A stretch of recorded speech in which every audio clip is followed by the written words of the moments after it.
Fly over to Vancouver with British Airways from Heathrow. It's about a 9.5-hour trip. Then I am being picked up by car and taken to the Sutton Place Hotel. Now, I've chosen the Sutton Place Hotel because I stayed there in 2017, but just for one night, and that was before I embarked on the Rocky Mountaineer experience. It's a brilliant location. It's only 4-minute walk from Robson Street and also 11-minute walk from the Vancouver harbour front. So the location is absolutely perfect. Plus the beds, oh goodness me, they're nearly as comfortable and as amazing as the beds you get on a Princess cruise ship as well. I'm 3 nights there at the Sutton Place Hotel. First day, Monday, acclimatised myself. There is a time difference of -8 hours at the moment from UK time. In the afternoon at 4 o'clock, I have got an incredible tour. Now, in all these years and all these cruises I've done, I have never seen any whales, any dolphins, any sea lions, seals, otters, no marine life whatsoever. I have booked a 5-hour whale watching tour with Get Your Guide. It was £120, and Get Your Guide, I've used them so many times before for any shore excursions whilst overseas. They are really good. You are using a company called the Prince of Wales, WHALES, very apt. And they are incredible, and they're an industry-leading company that offer incredible whale watching tours with a 95% guarantee. Now, when is the best time to see whales? It is normally from July to September.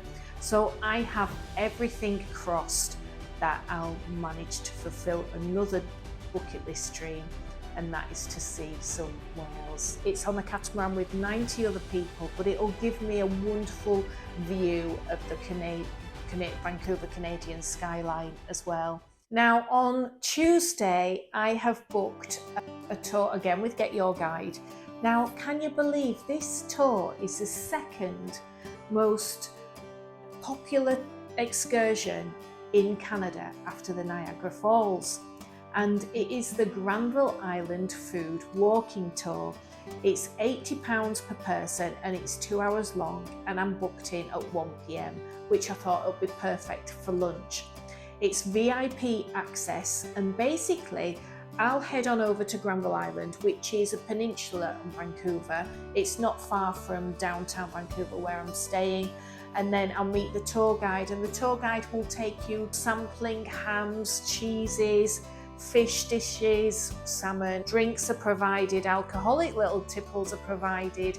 So it's an incredible 2-hour walking food tour experience, sampling everything that Vancouver has to offer.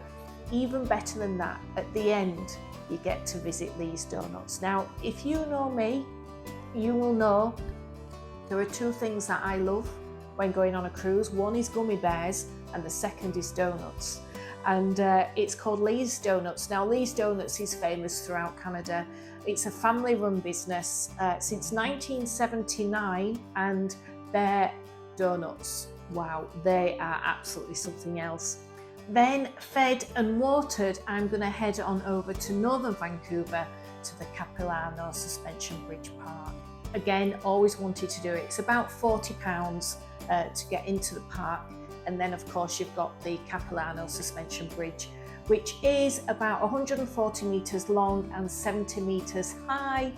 But it's not just about the Capilano Suspension Bridge itself here. There is so much history, so much natural beauty. There's a lot of adrenaline things, a food tour. So again, I'm going to be sharing all this with you on YouTube, so make sure you tune in. On Wednesday, I embark on the 7-night Alaskan cruise.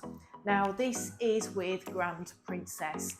It's really important. I'll cover this more in detail when I do my 25 top tips for the perfect Alaskan cruise. But it's really important that you do your research and find the right Alaskan cruise for you.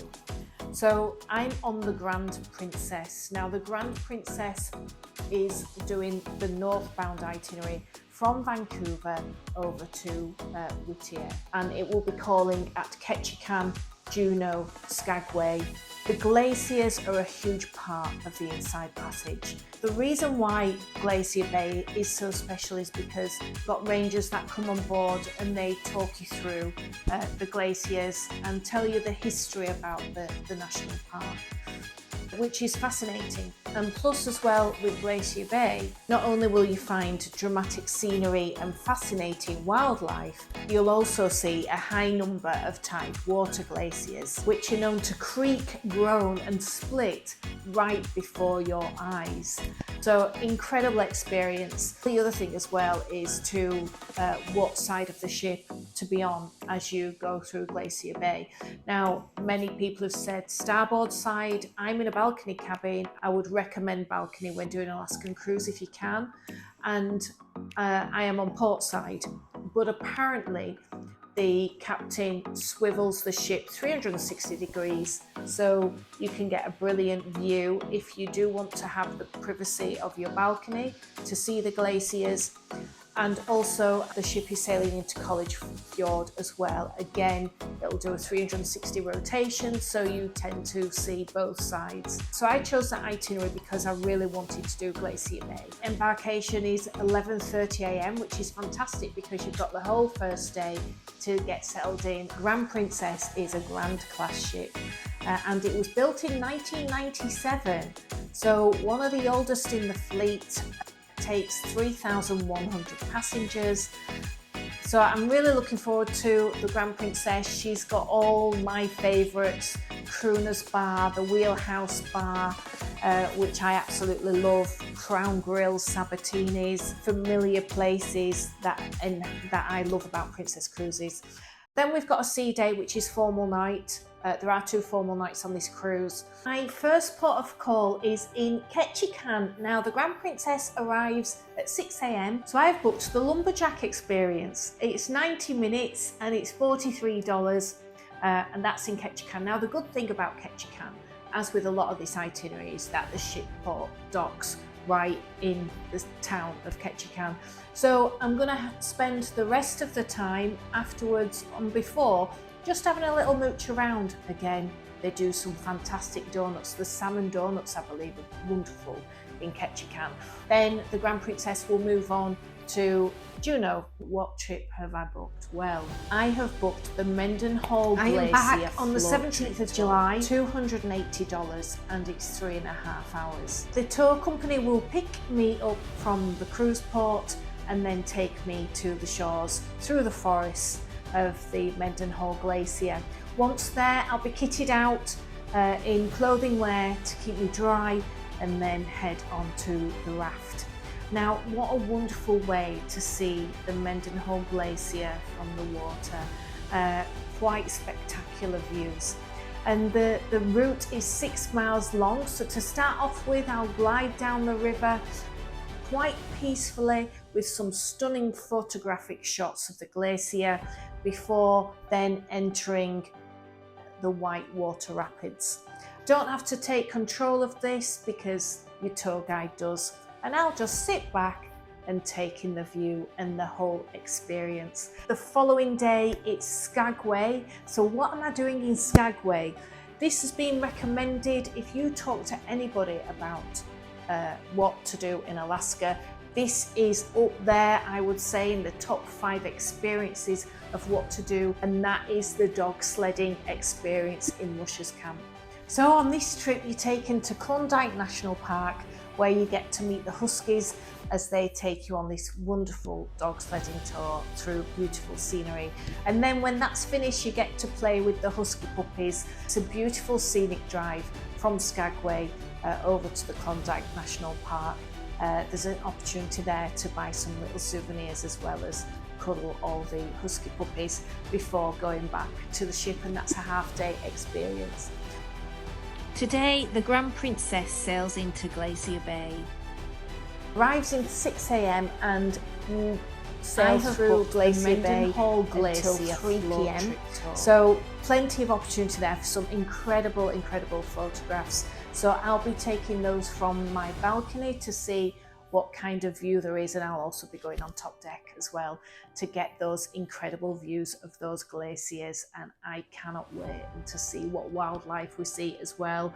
I'll be taking in what the rangers say and learning all about the national park itself. That's going to be great. And then the following day, the Grand Princess arrives in College Fjord for 2 hours in the evening. Again, absolutely stunning, so beautiful.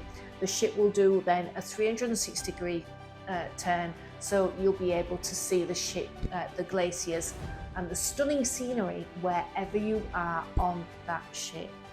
So really excited. And then sadly, I disembark in Whittier and taken to Anchorage for my flight via Seattle, via Heathrow, and back to Manchester. The Whitewater Rapids. I cannot wait to share this with you. I'm just looking forward to the whole adventure. I've already joined the Facebook group as well for this sailing, the 17th to the 24th of July sailing. It's all starting to get real now. So one thing that I've got to do before I go, of course, is pack. And packing for an Alaskan cruise is slightly different to packing for my last cruise, of course. So I'll be talking you through exactly what I've packed as well. One key thing though, binoculars, and I have mine, thank goodness. You can't go to Alaska and not have any binoculars either. So lots more to come. So I'll catch up with you on the other side when I'm in Vancouver.